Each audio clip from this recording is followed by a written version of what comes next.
People think land is quiet. It isn't. It remembers every footprint, every tire track, and every person arrogant enough to believe they can take what doesn't belong to them. The first sound wasn't the engines. It was the terrified bawling of my cattle. I dropped the fencing pliers onto the damp grass the instant I heard them. Metal hit rock with a sharp clink that echoed across the pasture, followed by another sound that made the back of my neck tighten. The deep growl of multiple V8 engines pushing harder than they ever should across soft grazing land. The morning air smelled like wet earth and fresh clover. A light mist still hovered above the rolling hills, turning the sunrise into streaks of pale orange behind the old oak trees my grandfather planted nearly 60 years ago. For a second, I hoped I was imagining it. Then the first black SUV burst over the ridge.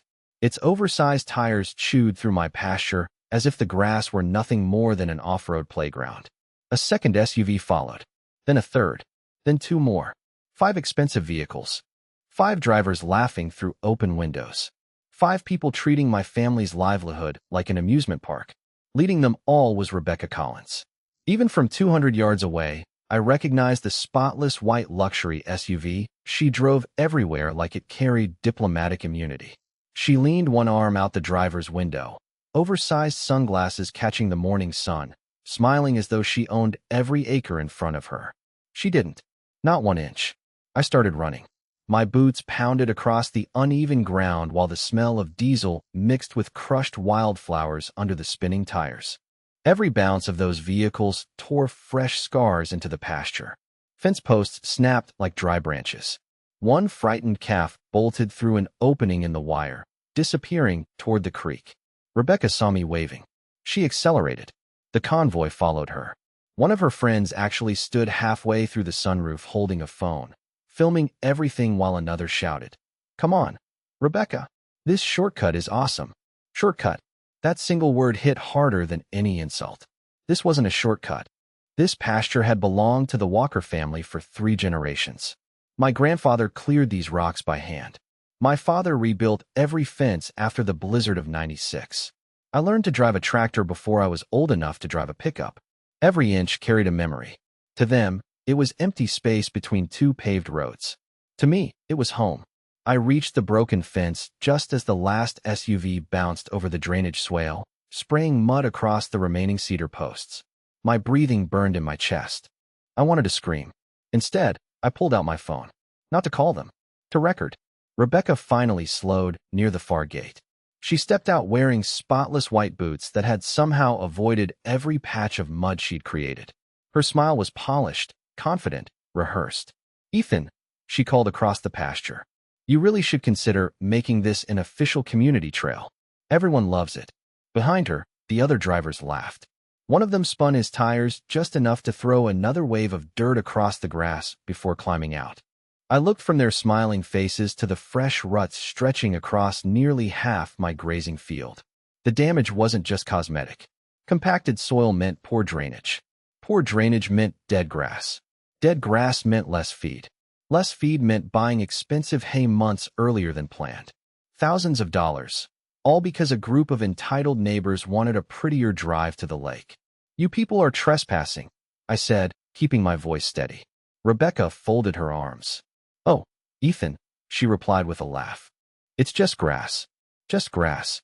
Funny how people always call something just whatever belongs to someone else." She climbed back into her SUV without another word. One by one, the engines roared to life again, and the convoy rolled toward the county road, leaving behind torn earth, shattered fencing, and hoofprints from frightened cattle scattered in every direction. Silence settled over the pasture after they disappeared. Only the wind remained. I stood there listening to it move through the broken fence line. That's when I noticed something beneath my boots. The ground felt softer than it should have after 3 straight weeks of rain. I crouched, pressed my hand into the soil, and watched muddy water slowly rise through the grass. Most people would have seen ruined pasture. I saw something else. I saw the beginning of the biggest mistake Rebecca Collins would ever make. Because the land remembers. And sometimes, it fights back all by itself. My grandfather used to say a pasture could tell you everything about a man if you were willing to slow down long enough to listen. As a kid, I thought he was talking about cattle. It took me 39 years to realize he was talking about people. My name is Ethan Walker. I'm 39 years old, and every sunrise of my life has started somewhere on this ranch in western Montana. I wasn't born in a hospital downtown.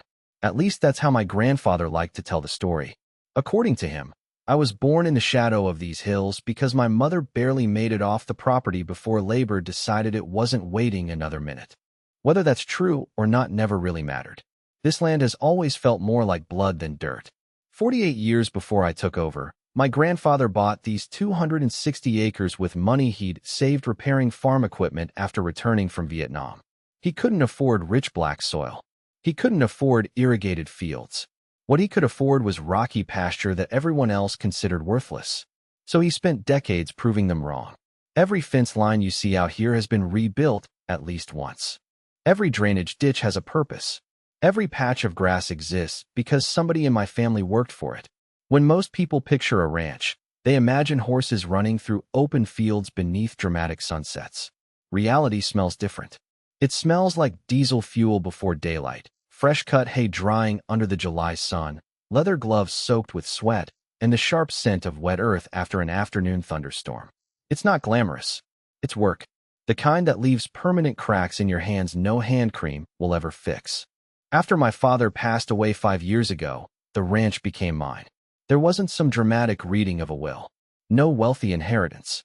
Just a folder filled with deeds, tax records, equipment loans, and a handwritten note tucked inside. Take care of the land, and it'll take care of you. I still keep that note folded inside my truck's glove compartment. Most mornings begin the same way. Coffee black enough to stand a spoon in. Feed the cattle before the sun climbs too high. Walk the fences. Check the creek. Repair whatever decided to break overnight. Out here, something always breaks. And strangely enough, I love that. Because every repair means the place is still alive. The pasture Rebecca and her friends tore across wasn't just another field. It was the lowest section of the ranch. Nearly 40 acres of native grass my father spent years restoring after decades of overgrazing by the previous owner. He studied soil reports the way other men studied football statistics. Every drainage line had been carefully reshaped to keep water moving slowly enough to nourish the grass without washing the topsoil away. That field fed nearly half my herd every spring. Destroying it wasn't like scratching someone's car. It was like tearing pages out of a family's history book. Most of my neighbors understood that. Old Mr. Dawson down the county road still waved every morning from his rusted pickup. Mrs. Ellis dropped off peach pie every August because my father once repaired her windmill during a blizzard without charging a dime. Around here, people respected property lines because everyone knew how hard land was to keep. Everyone except Willow Ridge Estates. The subdivision sat just beyond the eastern fence, where rolling pasture suddenly gave way to identical luxury homes, decorative stone entrances, perfectly trimmed lawns, and an HOA that seemed to believe every piece of open land existed only because they hadn't claimed it yet. They liked calling the countryside and used space. I called it my office. For nearly 2 years, little things started happening. Hikers cutting across my fields instead of using the county trail. Kids riding dirt bikes through the creek. Drone operators hovering over my cattle because they wanted better footage for social media. Every incident ended the same way. I'm sorry. We didn't know. It's just a shortcut. But apologies never repaired broken fences. They never calmed frightened livestock. They never replaced crushed grass. Rebecca Collins didn't invent that attitude. She simply perfected it. Standing in the middle of my scarred pasture that morning, staring at 5 sets of fresh tire tracks disappearing toward the subdivision, I realized something my grandfather had understood all along. Some people only respect boundaries after ignoring them becomes painfully expensive. Rebecca Collins had the kind of smile that looked expensive from a distance and dangerous up close. The first time I met her was at a county zoning meeting about 2 years earlier. I remember the smell of fresh coffee filling the community hall and the constant scrape of folding chairs across the concrete floor as ranchers, contractors, and subdivision residents settled into their seats. Most people came wearing work boots.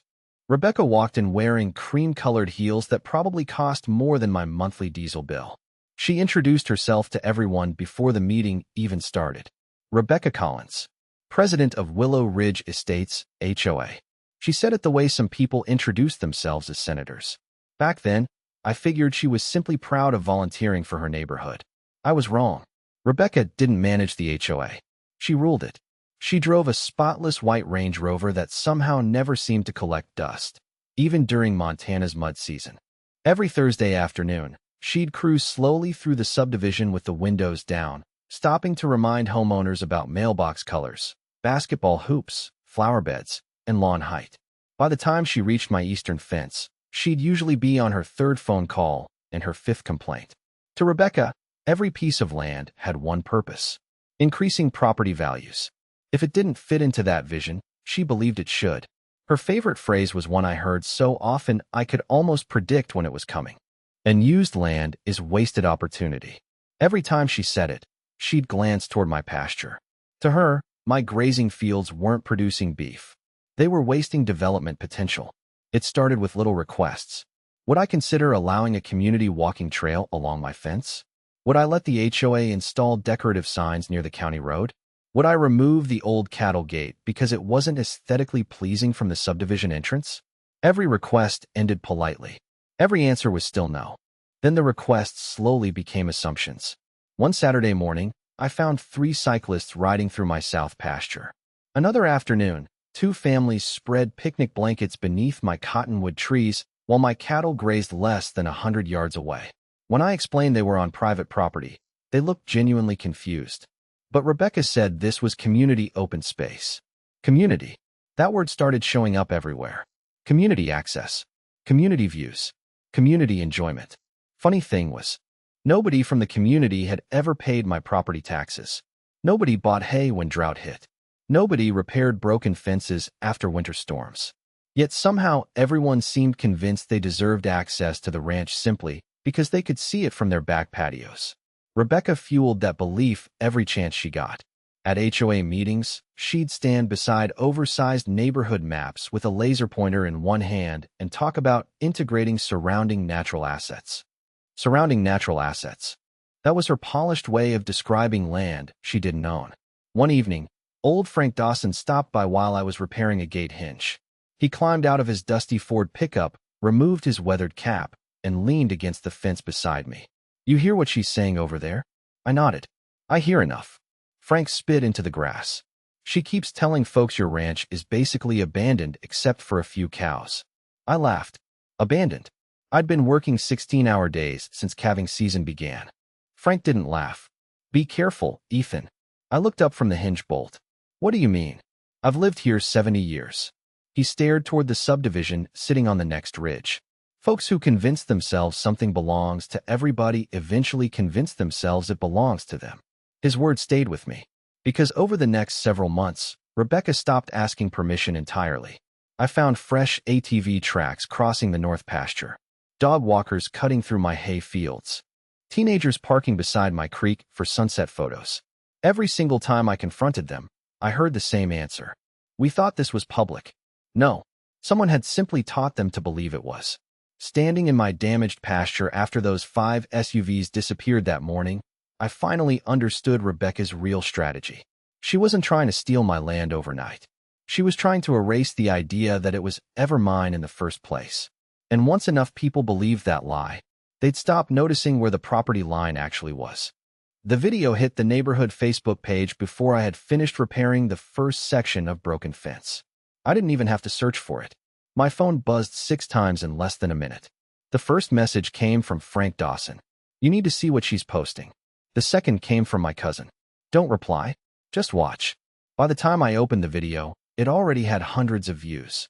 Rebecca stood in front of her white SUV, sunglasses perched on her head, smiling into her phone like she was hosting a travel show instead of documenting trespassing. "Hidden Montana gem," she announced. "There's this beautiful open meadow just outside Willow Ridge. Perfect scenic drive if you don't mind getting a little dirt on your tires." Behind her, all 5 SUVs rolled through my pasture again in slow-motion clips set to upbeat country music. Someone had even added text across the screen. "The best back road you've never seen." Not one word about private property. Not one mention of cattle. Not one fence. The comments were even worse. Asterisk, "Looks public." Asterisk, asterisk, "Can't believe nobody uses this place." Asterisk, asterisk, "We'll have to check it out next weekend." Every notification felt like another truck driving across my grass. I closed the app before anger convinced me to type something I'd regret. Instead, I walked the pasture. The damage looked worse in silence. Deep tire ruts twisted through the grazing field like fresh scars. Thick clumps of sod had been ripped completely out of the ground. Mud filled the carefully shaped drainage channels my father had spent years designing with nothing more than a transit level and endless patience. One broken cedar fence post lay half buried beneath churned soil. I picked it up. The wood was still damp where it had snapped. My thumb traced the old saw marks. I recognized them immediately. I'd cut that post with my father nearly 12 years earlier. "You always leave an extra inch," he'd told me while measuring the top rail. "Wood settles. Land moves. Build for tomorrow, not today." I leaned the broken post against the fence and took a slow breath. Tomorrow suddenly looked expensive. The cattle were still unsettled. Instead of grazing peacefully, they clustered together near the western hill, nervous every time a vehicle passed on the county road. One young heifer refused to cross the damaged section of pasture altogether. Animals remember fear, sometimes longer than people do. By late afternoon, I had photographed every tire mark, every broken board, every damaged stretch of fencing. I flew my small drone over the property, recording the entire path the convoy had taken from one end of the ranch to the other. Evidence, not revenge. I kept repeating those two words in my head. Because anger makes people sloppy. Evidence wins courtrooms. The county sheriff arrived just before sunset. Deputy Mark Ellis climbed out of his pickup, removed his hat, and slowly looked across the field without saying a word. "That's quite a mess," he finally admitted. "It is." He walked one of the tire tracks for nearly 50 yards before stopping beside the collapsed drainage swale. "You know how this goes, Ethan." I nodded before he finished. "Civil matter." He sighed. Civil matter. He wasn't being lazy. He was being honest. Nobody had been assaulted. Nothing had been stolen in the traditional sense. It was property damage and trespassing, both likely headed toward insurance companies, lawyers, and a courtroom instead of handcuffs. Mark scribbled notes, took photographs of his own, and handed me an incident number. "I wish I had better news." "You've already given me something useful." He looked confused. "The report." He nodded slowly. "Planning something?" I looked across the pasture where the sinking evening sun painted every damaged rut with long shadows. "No." I slipped the report into my jacket. "I'm planning to stop reacting." The deputy drove away in a cloud of dust. For several minutes, I stood completely alone. The wind carried the smell of wet soil across the field again. I found myself walking back toward the lowest corner of the pasture almost without thinking. The place where my boots had felt the ground soften that morning. I pressed my heel into the earth. Water slowly seeped upward around the tread. Not much, just enough. I crouched and scraped away a thin layer of grass with my fingers. The soil beneath wasn't firm. It was saturated, far more saturated than it should have been. 3 weeks of steady rain had quietly transformed this section of the pasture into something deceptively fragile. Most people would have walked right over it without noticing. Most people didn't spend their lives reading land. As I stood up, my eyes drifted toward the fresh tire tracks leading straight across that low ground. For the first time all day, I wasn't thinking about what Rebecca had already done. I was thinking about what she was almost certain to do next. Because people who mistake kindness for weakness rarely stop after one victory. They always come back. And this time, I intended to be ready. By sunrise the next morning, I had already made up my mind about one thing. I wasn't going to waste another ounce of energy arguing with Rebecca Collins. People like her didn't confuse facts with feelings. They simply believed confidence could replace ownership. The first stop I made wasn't the hardware store. It was the county courthouse. The building smelled exactly the way every courthouse in rural Montana seems to smell: old paper, polished wood, and stale coffee that had been sitting on a warmer since dawn. I spent nearly 2 hours pulling copies of every document connected to my property. Original deeds, boundary surveys, drainage easements, topographical maps, maintenance permits dating back almost 20 years. The clerk recognized my last name before I even introduced myself. "Walker Ranch." "That's right." She smiled. "Your grandfather always kept copies of everything. He taught me never to rely on memory when paper exists." She nodded as she slid another folder across the counter. "Smart man." By the time I walked out carrying a thick envelope beneath my arm, I wasn't looking for revenge anymore. I was building certainty. On the drive home, I stopped at a civil engineering office in town. Not because I planned to sue immediately, because I wanted answers. After studying the photographs and soil maps for nearly half an hour, the engineer pointed to the lowest section of my pasture. This area has always collected groundwater. I know. He tapped the map again. After several weeks of rain, the load-bearing capacity drops dramatically. How dramatic? He leaned back. I wouldn't want heavy construction equipment crossing it. What about full-size SUVs? He looked at me for a moment before answering. I wouldn't recommend it. That sentence stayed with me all the way home. Not because it sounded like an opportunity, because it confirmed what my boots had already told me. The land was changing. When I reached the ranch, I walked straight to the damaged pasture again. The afternoon sun had dried the surface just enough to fool someone who didn't know better. The grass looked firm. The ground wasn't. Every few steps, my heels sank slightly before pushing water upward through the soil. Barely noticeable, unless you spent your life paying attention. I pulled out a small notebook my father used for field inspections. Instead of writing about cattle feed or fence repairs, I began making measurements. Depth of standing water, distance from the drainage ditch, locations where the soil felt unstable. Every observation, every detail. No guessing, no assumptions. As evenings settled over the ranch, I called the excavation company that had helped us replace a washed-out culvert years earlier. The owner, Mike Harrison, answered on the second ring. Ethan, been a while. It has. What can I do for you? I need an estimate for improving drainage in my lower pasture. When? As soon as you can get here. He arrived the following afternoon with muddy boots, a laser level, and 25 years of experience reading difficult ground. We spent nearly 3 hours walking the field. He didn't say much. He didn't have to. Professionals rarely do. Finally, he stopped near the softest section and drove a metal probe into the earth. It slid down far deeper than either of us expected. Mike slowly pulled it back out. The lower half came up coated in dark, saturated clay. He whistled under his breath. That's softer than I thought. So it isn't just me. No.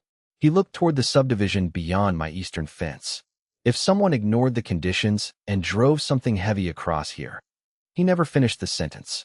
He simply shook his head. We spent another hour discussing legal drainage improvements.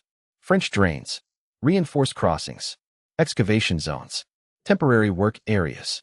Everything was ordinary. Everything had a legitimate agricultural purpose. Before leaving, Mike handed me a written proposal. If you move forward, he said, we'll need to mark every work area clearly. I was planning to. Signs. I'll install them. Barriers where possible. I'll do that too. He folded the survey map and tucked it beneath my arm. Then nobody can honestly say they weren't warned. After he drove away, I stood alone beside the damaged pasture while the evening breeze rippled through the tall grass. The western sky glowed orange behind the mountains. Cattle grazed peacefully again, unaware that anything had changed. But something had. For the first time since Rebecca's convoy crossed my land, I wasn't thinking about anger. I wasn't imagining confrontations. I wasn't rehearsing speeches. I was following a process. Document. Repair. Warn. Protect. If someone respected the signs, nothing would happen. If someone ignored them, the consequences wouldn't come from me. They would come from the choices they made after every warning had already been given. By Friday afternoon, the ranch looked different. Not because the damage had disappeared, because every place that had been damaged now carried a purpose. Mike's excavation crew arrived just after 7 that morning. The steady rumble of their equipment echoed through the valley long before the machines came into view. Diesel exhaust mixed with the scent of damp grass as they unloaded a compact excavator, a skid steer, stacks of drainage pipe, and wooden survey stakes marked with bright orange ribbon. This wasn't revenge. It was maintenance that should have been done years ago. The recent storms had simply moved it to the top of the list. I walked the crew across the lower pasture while Mike compared his survey notes to the laser level. We'll start here, he said, pointing toward the saturated ground. French drain runs this direction. Collection trench here. Reinforce the crossing over there. Every instruction had a practical reason. Keep water moving. Protect the root system. Prevent future erosion. The excavator's bucket bit into the earth with a dull metallic scrape. Wet clay peeled back in heavy layers. exposing just how saturated the ground had become beneath the surface. What looked like firm pasture from above was holding far more water than anyone could guess. Mike glanced down into the trench. I've seen driveways built on stronger ground than this. I wasn't surprised anymore. The land had already shown me its condition. Now it was showing everyone else. By noon, temporary work zones stretched across the lowest section of the pasture. Bright construction stakes marked every excavation area. Orange safety fencing surrounded the deeper trenches. Fresh gravel sat in neat piles waiting to reinforce the drainage crossing once the work was complete. Before the crew left that evening, I installed signs at every possible entrance. Private property. Active drainage construction. Soft ground. No vehicles beyond this point. I didn't stop there. I mounted reflective warning markers where the old cattle path entered the pasture. I tied bright flagging tape to the damaged fence line. I even placed portable construction barricades near the widest opening left by Rebecca's convoy. If someone entered after all that, they wouldn't be doing it by accident.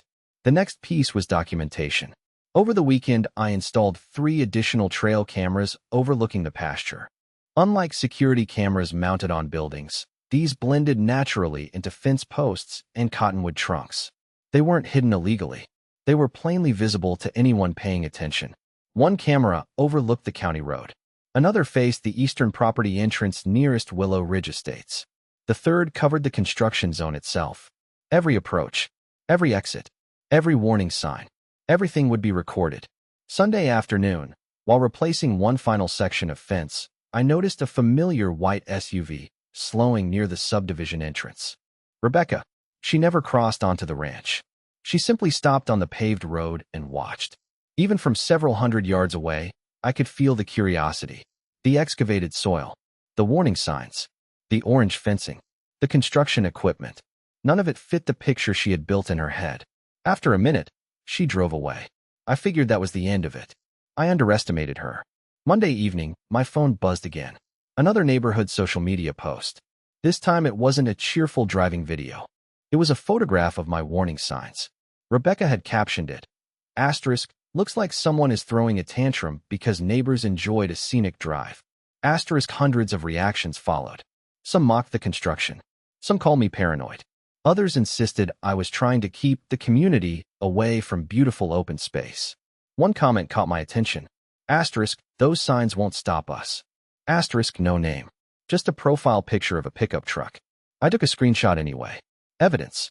Always evidence. The following morning, old Frank Dawson drove up while I was checking one of the cameras. He climbed out, looked over the construction site, and slowly smiled. You've been busy. Trying to fix a drainage problem.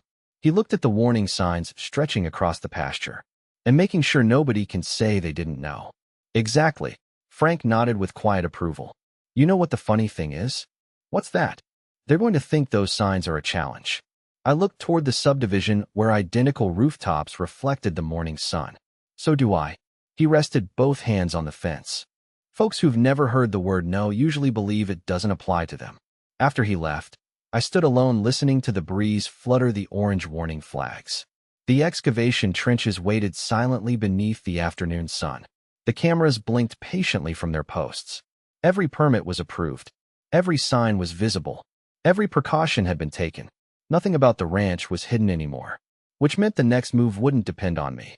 It would depend entirely on whether Rebecca Collins could do the one thing she had never managed since the day we met. Respect a boundary. The next 4 days passed so quietly that I almost started believing Rebecca had finally gotten the message. Almost. The excavation work was finished by Wednesday afternoon. The drainage trenches remained open in several sections while the gravel base settled before final grading. Bright orange construction fencing stretched across the lowest part of the pasture like a line nobody with common sense would cross. The warning signs stood exactly where I'd placed them. Private property. Active construction. Soft ground. No vehicles. I inspected every one each morning. Not because I expected someone to move them. Because I wanted photographs showing they were still standing. Date. Time. Location. Every picture automatically backed itself up to cloud storage before I even put my phone back in my pocket. Evidence had become a habit. Thursday evening, one of the trail cameras sent an alert. Movement detected.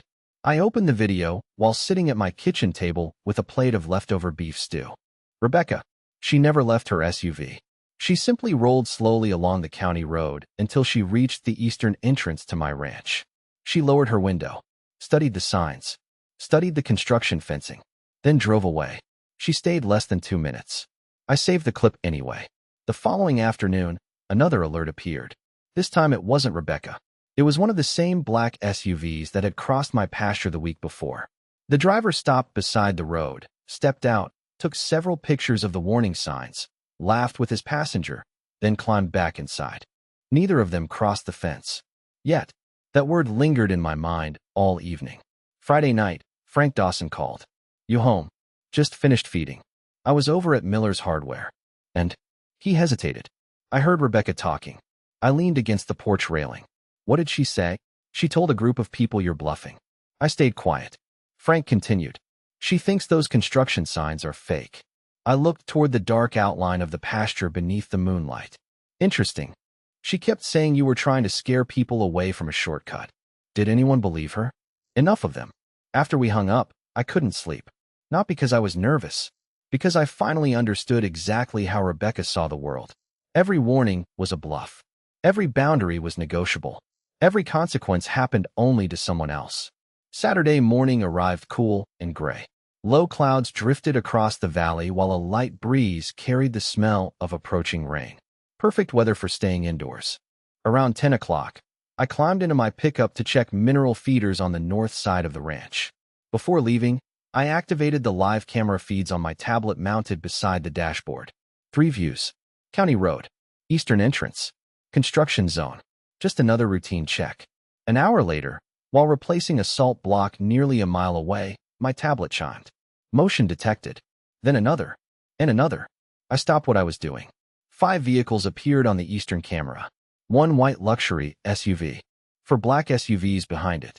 My stomach tightened. They're back. Rebecca stepped out first. Even through the camera, I could recognize the confident way she pointed toward the pasture while talking to the others. One man laughed. Another lifted his phone to start recording. Rebecca walked directly to the nearest warning sign. She placed both hands on the wooden post. For a brief second, I hoped she was reading it. Instead, she yanked it sideways until the post cracked near the base. The sign fell into the grass. Someone behind her clapped. Another driver climbed back into his SUV. Engines started one after another. The deep rumble rolled across the valley like distant thunder. I watched from nearly a mile away without saying a word. The first barricade disappeared beneath spinning tires. Orange fencing collapsed flat. The convoy entered the pasture exactly where every warning had told them not to. Nobody forced them. Nobody waved them forward. Nobody hid the danger. The live camera showed everything. Rebecca led the convoy with complete confidence, smiling through her open driver's window as though she had already won. I shifted my eyes to the second camera covering the lower pasture. The freshly excavated drainage zone waited ahead. From a distance, the grass looked almost unchanged. The damp earth beneath it told a different story. I could hear the engines through the tablet speakers. I could hear people laughing. Then I noticed something none of them seemed to see. The front tires of Rebecca's SUV were no longer rolling quite as smoothly as they had been 5 seconds earlier. The ground beneath them had begun to move. The first thing to disappear wasn't the SUV. It was Rebecca's smile. From the live camera feed mounted on my truck's dashboard, I watched the front of her white Range Rover dip just enough to make her instinctively tap the brakes. The movement was subtle, almost graceful, like a boat settling into a wave. Then the rear tires reached the same patch of saturated ground. The vehicle stopped moving forward. Its wheels kept turning. Dark mud fanned out behind the tires in wide arcs. The engine growled louder. Instead of climbing out, Rebecca pressed harder on the accelerator. I could almost hear my father sigh. Spinning tires never create traction. They destroy it. The rear end of the SUV settled another few inches. One of the men behind her climbed out of his black SUV, laughing as he walked toward the driver's window. He pointed at the ground. Rebecca waved him off. A second later, she tried again. The tires spun faster. Wet clay sprayed across the orange construction fencing she had driven over only moments before. The vehicle sank a little deeper. The laughter stopped. Behind her, the second SUV pulled to the left, trying to drive around the immobilized Range Rover. That was the mistake that changed everything. The shoulder looked firm from above. It wasn't. The weight of another full-size SUV compressed the soaked soil beside the open drainage work area. The driver jerked the steering wheel, trying to avoid the marked excavation zone, but momentum carried the vehicle into softer ground. Its front wheels buried themselves almost instantly. The driver slammed on the brakes. Too late. The suspension leaned sharply as the tires lost their grip. Now two vehicles were stuck. The third driver made the worst decision of all. Instead of backing out the way they had entered, he accelerated toward what looked like untouched grass farther downhill. On camera, I watched the heavy SUV bounce once, then stop so abruptly the people inside lurched forward against their seat belts. The saturated ground simply refused to support the weight. No explosions. No dramatic collapse. Just thousands of pounds of vehicle slowly settling into waterlogged earth that had already been identified, excavated, marked, and fenced for drainage repairs. The fourth SUV never even reached the others. Its driver tried to turn around near the damaged fence line, clipped one of the temporary barricades, and slid sideways into another muddy section where both rear tires spun uselessly. Only the fifth driver hesitated. He climbed out, looked at the warning signs that were still standing farther ahead, looked back at the four stranded vehicles. For one hopeful second, I thought someone had finally chosen common sense.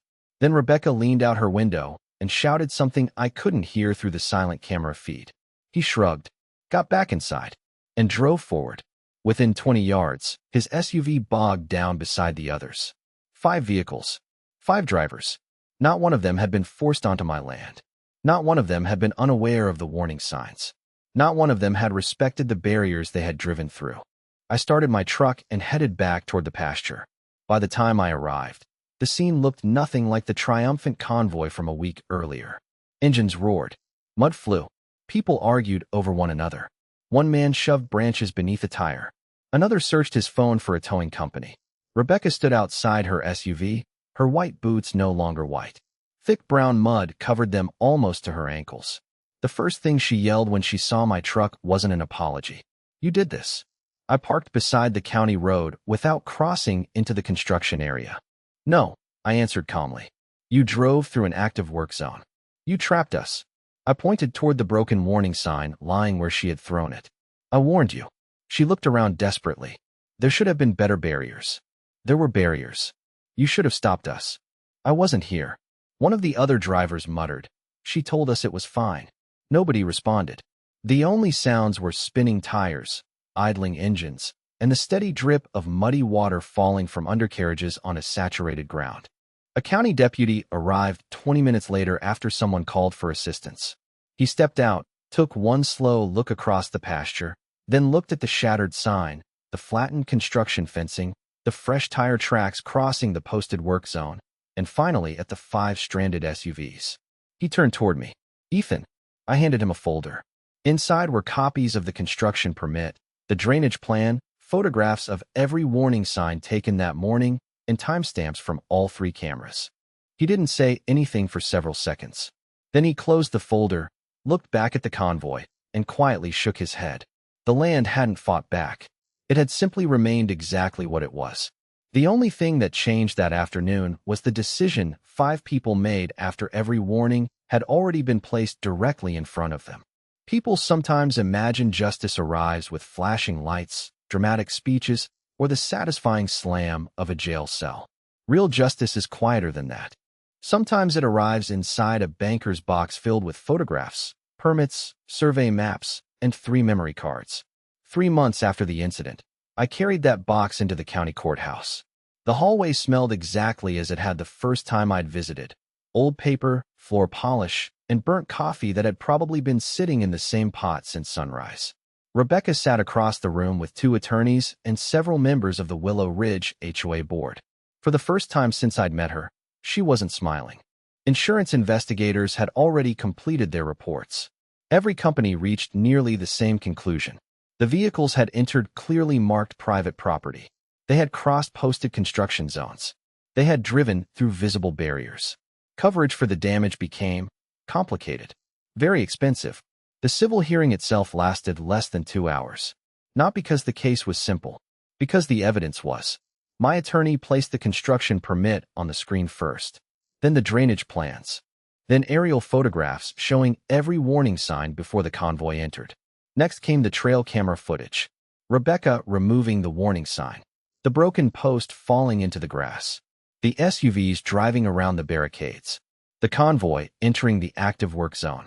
No editing, no dramatic music, just timestamps quietly recording one decision after another. Finally, the judge watched the footage of the vehicles becoming stuck. Nobody had pushed them. Nobody had chased them. Nobody had blocked the exit behind them. Every foot of ground they crossed had been their own choice. Rebecca's attorney argued that the barriers should have been stronger. The judge looked at the photographs. They ignored the barriers that already existed. He argued the signs weren't sufficient. The judge held up the enlarged photograph. The lettering filled nearly the entire display. Private property, active construction, soft ground, no vehicles. I find those reasonably clear, he replied. Rebecca never looked at me during the hearing. She stared at the table instead. When the ruling came, it wasn't dramatic. It was methodical. The court awarded damages for the destroyed fencing, pasture restoration, damaged drainage work, excavation delays, and livestock losses caused by the disturbance. Rebecca and the other drivers remained responsible for their own vehicle recovery and repair costs. The HOA received an injunction prohibiting organized access across my property without written permission. The judge ended with one sentence I'll probably remember for the rest of my life. Property rights do not disappear because neighboring residents find the property attractive. That was it. No applause. No celebration. Just paperwork. Outside the courthouse, reporters waited for Rebecca. Not me. Apparently, 5 luxury SUVs buried in a ranch pasture had become something of a local curiosity. I climbed into my dusty pickup before anyone noticed. Some victories don't need interviews. Over the following months, the pasture slowly healed. Fresh grass filled the tire ruts. The new drainage system handled autumn storms exactly the way Mike designed it to. The reinforced crossing blended naturally into the landscape until visitors couldn't even tell where the excavation had once been. The cattle stopped avoiding that section of the field. Life returned to normal. Frank Dawson drove over one evening, carrying 2 cups of coffee. We leaned against the repaired fence while the sun settled behind the western ridge. You know, he said, folks in town keep calling it your trap. I smiled. It wasn't a trap. I know. It was a construction site. He laughed. They still don't get it. I looked across the pasture where the grass now rippled gently beneath the evening breeze. No. They think the ground beat Rebecca. It didn't. What did? I watched a small herd drift peacefully toward the lower field, grazing over land that had once been torn apart by arrogance. The choices she made after every warning. Frank nodded slowly. Your grandfather would have liked that answer. So would my father. The wind carried the familiar scent of clover and damp earth across the ranch. The same smell I'd known since childhood. The same land people once called empty. They were wrong then. They're still wrong now. Because land is never just dirt. It's memory. It's responsibility. It's every early morning. Every broken fence repaired before sunrise. Every season survived. Every lesson handed from one generation to the next. And if there's one thing this ranch taught me, it's that justice doesn't need anger to be powerful. It only needs patience, preparation, and the simple truth waiting quietly for someone willing to ignore every warning placed directly in front of them. The land remembered. And in the end, so did everyone else.